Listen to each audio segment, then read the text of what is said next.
নমস্কার, আমি তসমিনা। নমস্কার, তসমিনার সঙ্গে আমি মধুবন্তী। শুরু করছি বিয়ন্ড পলিটিক্স। কি গো, নতুন বছর কেমন শুরু হলো? তা মন্দ নয়, খাচ্ছি দাচ্ছি, খবর দেখছি আর তোকে সেই সব খবর জানাচ্ছি।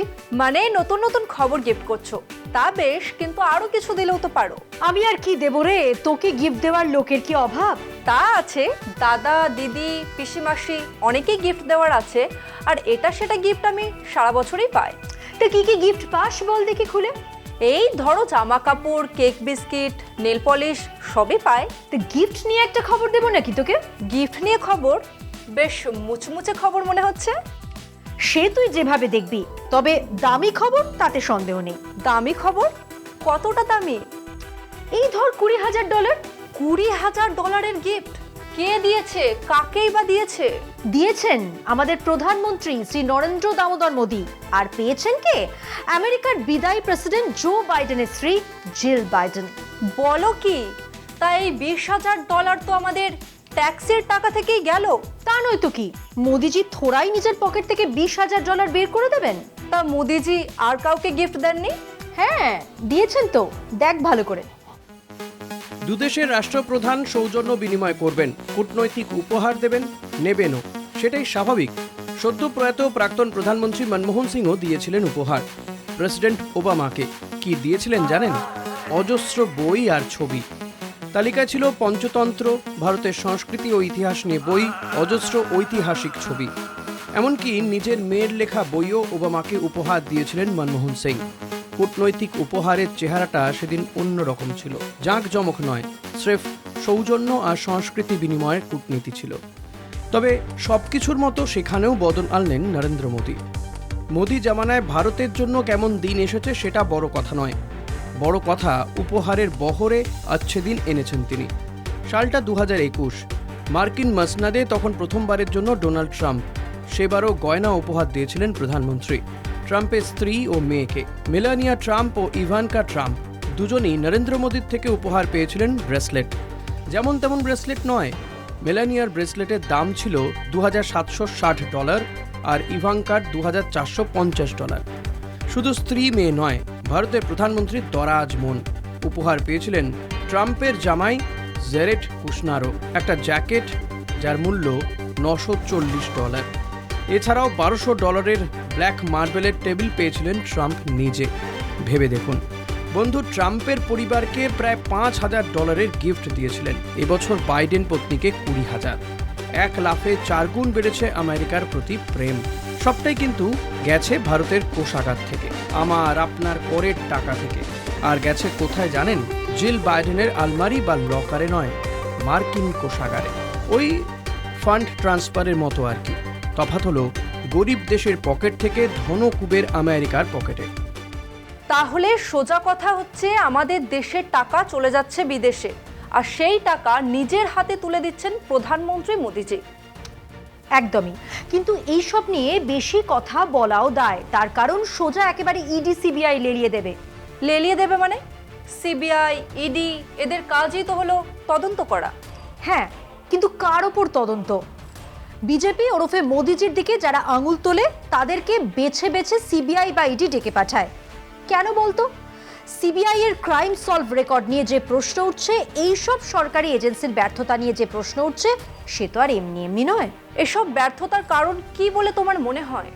একটা কারণ হয়তো এমন হতে পারে যে সরকার তার রাগ মেটানোর জন্য নির্দোষ লোকজনের বিরুদ্ধেও সিবিআই বা ইডিকে ব্যবহার করছে। কিন্তু নির্দোষ হলে তারা তো ছাড়া পেয়ে যাবে, তাই না? পাচ্ছেও তো ছাড়া, কিন্তু হ্যারাসমেন্ট তার হাত এড়াবে কি করে? হয়তো তদন্তের নাম করে কাউকে 2 বছর জেলে রেখে দিল, হয়তো বলল যে উনি প্রভাবশালী, জেলে না থাকলে তদন্তের কাজে অসুবিধে হবে। এইসব আর কি। বলো কি গো, তা এসব নিয়ে কেউ কিছু বলছে না? কি আর বলি বল, স্বয়ং সুপ্রিম কোর্টই ইডির দিকে আঙুল তুলেছে। কি বলছে সুপ্রিম কোর্ট? তার আগে বল, একটা মানুষকে যদি টানা 14 ঘন্টা জেরা করা হয়, সেটা কেমন হবে? সে তো ভয়ঙ্কর ব্যাপার গো। এই ভয়ঙ্কর কাজটাই তো ইডি করে, একজনকে টানা 13-14 ঘন্টা জেরা করে। তা এই নিয়ে সুপ্রিম কোর্ট কি কিছু বলেছে? হ্যাঁ বলেছে তো, একটা মানুষকে টানা 13-14 ঘন্টা জেরা করা একেবারেই অমানবিক। নিজেই দেখ। 15 জুলাই 2024 অবৈধ খনন সংক্রান্ত মামলায় ইডি গ্রেফতার করে হরিয়ানার সোনপাতের কংগ্রেস বিধায়ক সুরেন্দ্র পানোয়ারকে।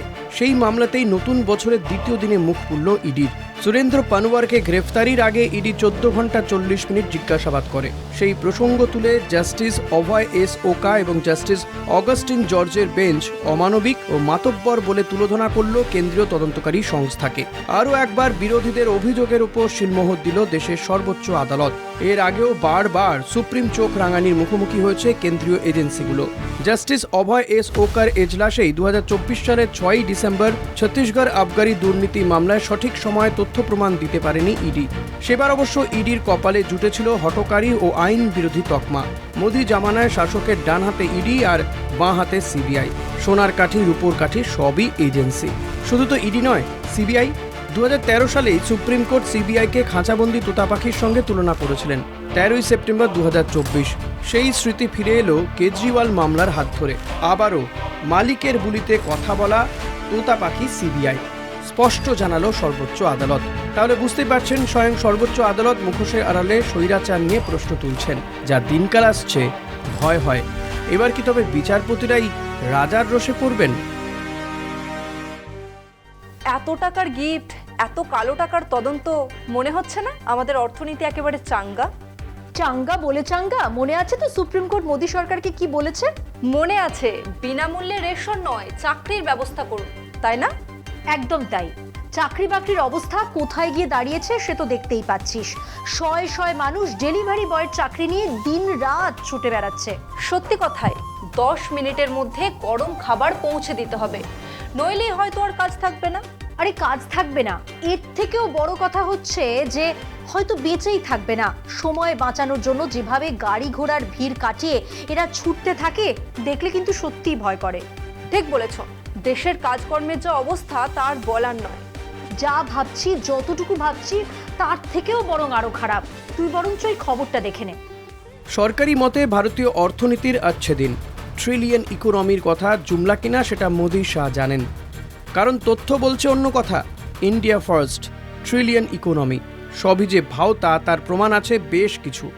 ভারতে বর্তমানে আধুনিক বুর্জোয়া শ্রেণীর নেতৃত্বে এক ধরনের ধনকুবেরদের রাজত্ব বা বিলিয়নিয়ার রাজ চলছে, এমন দাবি করেছেন অর্থনীতিবিদ টমাস পিকেটি ও তাঁর সহকর্মীরা।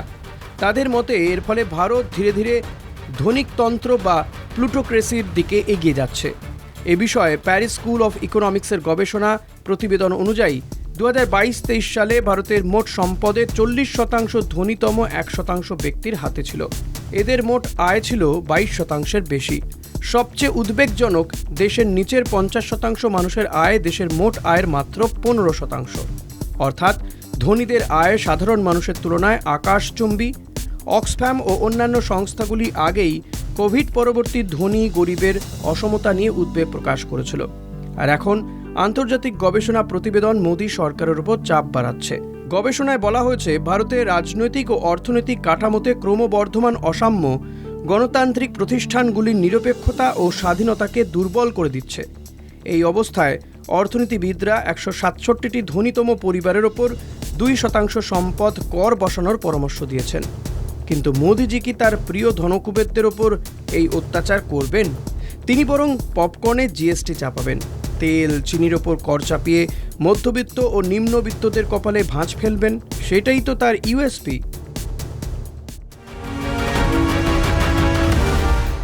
সত্যিই খারাপ লাগে এসব দেখলে। কোন দিকে চলছে সবকিছু? সরকার কি এসব ব্যাপারে কিছুই জানে না? জানে, আবার জানেও না।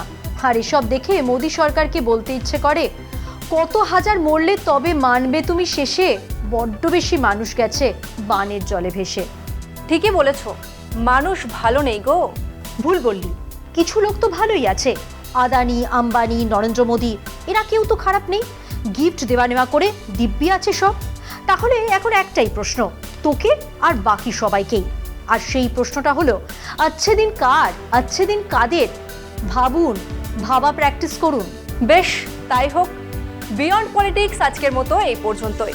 আর আপনারা দেখতে থাকুন কলকাতা টিভি, রাত দিন 7 দিন।